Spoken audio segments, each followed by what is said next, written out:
This is a Sports Catastrophe production. Hey there, how there, ho there. It's Jeff Cutter Diamond welcoming you to another Sports Catastrophe on the stage. And on the stage, January the 20th, 1991, a dynasty had been broken. The NFC title game saw one of the most shocking wins in all time. So the 1990-91 season was the first season to have a 2 wildcard system.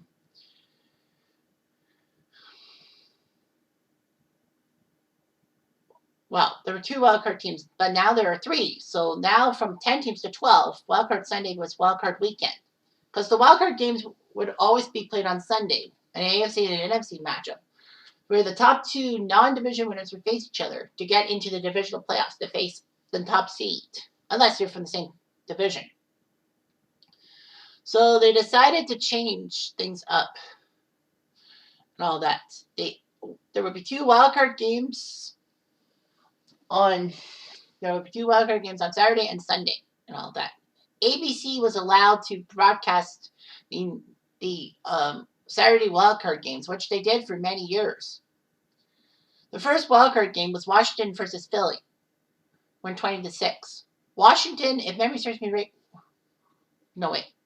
New Orleans and Houston would not have made the 91 playoffs if it wasn't for the wildcard system. But things have changed and all that. So Houston and New Orleans would not have won. Washington was the only team to win the wildcard playoffs. And then from Super Bowl 25 onward, all Super Bowls were scheduled for 6 Eastern time or later, regardless of time zone. So it could be prime time. All that. The road to the NFC title game was huge. The number 1 seed San Francisco 49ers and the number 2 seed New York Giants were both in to the divisional playoffs. They didn't have to play a stupid wildcard game. In the old days, Chicago would have been in the divisional round no matter what and would have waited for Washington or Philly to face them. The number 1 seed San Francisco 49ers would have waited for Washington or Philly. Chicago would have played the Giants right off the bat. Fortunately, though, for Chicago, for example, Chicago beat New Orleans on home turf to get to the next round. They got to the 91 playoffs, where they got crushed by the New York Giants 31-3 at Giants Stadium. Washington had won the wildcard game in Philadelphia. And then they went to San Francisco and got beaten 28-10 by the Niners. So the Niners would take on the Giants for the trip to the Super Bowl against the Buffalo Bills. Earlier in the day, Buffalo, at the 1 seed, beat the number 2 LA Raiders, who were severely hurt because Bo Jackson had injured his hip in the prior game against Cincinnati. And, of course, that was the end of his career. But, strange as it sounded, that was not the big story of January the 20th. I know January 20th is presidential inauguration day, but anyway, the Buffalo Bills crushed the tar out of the Raiders 51-3. Kid you not. They scored 21 points in the first quarter and 20 in the second quarter. By the second quarter, the game was over 21-3. It was just terrible and all that.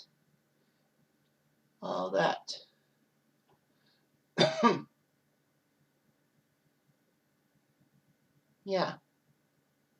It was just terrible and all of that. So in the NFC at 4 Eastern time, back when when both conference championship games were in the afternoon Eastern time, started in the afternoon Eastern time, Madden and Summerall were ready to go to battle each other. The Niners were looking to get to 3 straight Super Bowls, which would be the second time in history in the NFL that would happen. The Dolphins got to Super Bowls 6, 7, and 8 consecutively. They did lose the first one to Dallas before winning the next 2.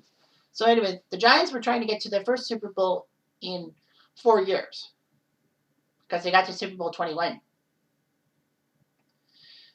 So anyway, it was just huge and all that. The Giants and Niners were playing field goal roulette until the Niners scored a touchdown by John Taylor, a 61-yard catch to make it 13-6. Matt Bahr made it 13-9 with a field goal. And in the fourth quarter, Jeff Hostetler was hit at the knees by Jim Burt of the Niners. Hostetler, thankfully, was not out for the game. I don't know who would have been the backup because I know Phil Simms got hurt. It was Jeff Hostetler's team. So anyway, the Niners had the drive. Montana called the pass play on third down. Montana was forced to move outside the pocket because the defense was covering all its receivers. And then Montana was brought down by Lawrence Taylor, with Leonard Marshall crushing him as well. Marshall actually was pushed down by a block by Tom Rathman, but then he got him. Montana's blindside hit on Montana ruined him. It drove him to the turf, forced a fumble. The Niners did recover that fumble, but Montana was just hurt. It was just amazing, all that. Montana would have a bruised sternum, a bruised stomach, cracked ribs, and a broken hand. Gee, that's just terrible. So that was known as the hit in San Francisco circles. The worst part was that Montana would not come back in Niners colors, would not play a game for the Niners until December 92, and that was the regular season finale. Fortunately for San Fran, they did have a backup plan. The backup by the name of Steve Young. Yes, Montana and Young were in a quarterback controversy, and of course this play would ruin that. The Giants ended up being third and going 3-0, which meant the Niners got the ball back.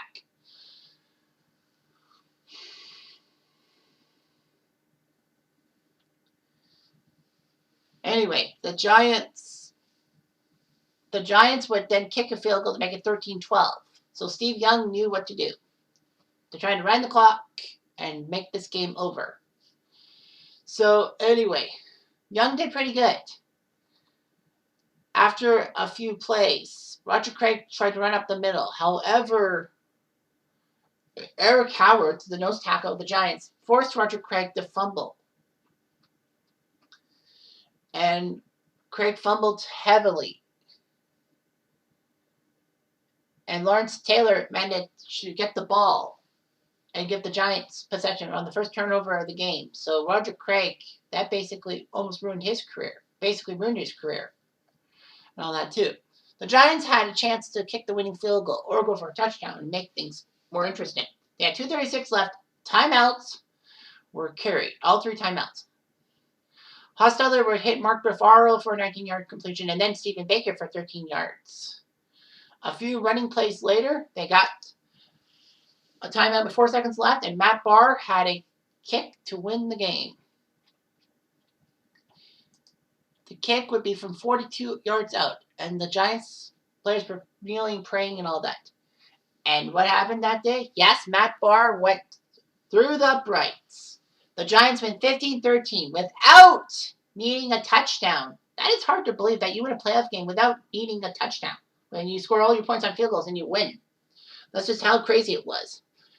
The Giants basically used their running game to crush the Niners. 152-49 was the running numbers and all of that. And notice Anderson put up 67 by himself. Hostetler didn't have a good passing game, but it was enough as the Giants won 15-13.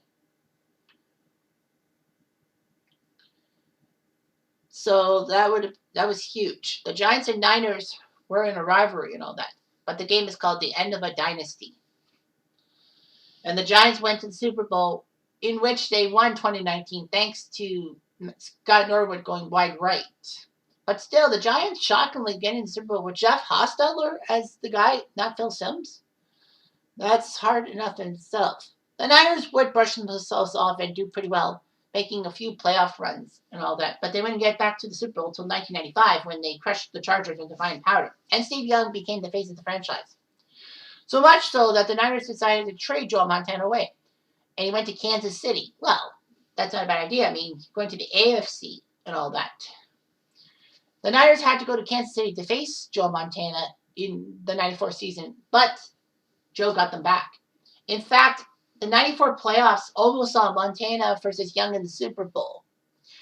Both those quarterbacks were in the conference championship game. Unfortunately, both of them would suffer terrible losses. Montana would be hurt and would lose to Buffalo. And Steve Young could not overcome Dallas's chances to win that game. Dallas would then beat Buffalo to win the Super Bowl for the second straight year.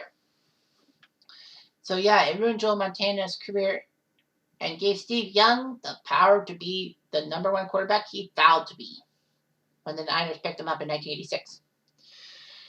So that was huge, how the Giants could score 5 field goals and still win the game. Like, honestly, regardless of what happened, this was one of the biggest upsets in NFC Championship history. Believe it. Anyway, I'm Jeff Diamond. I do.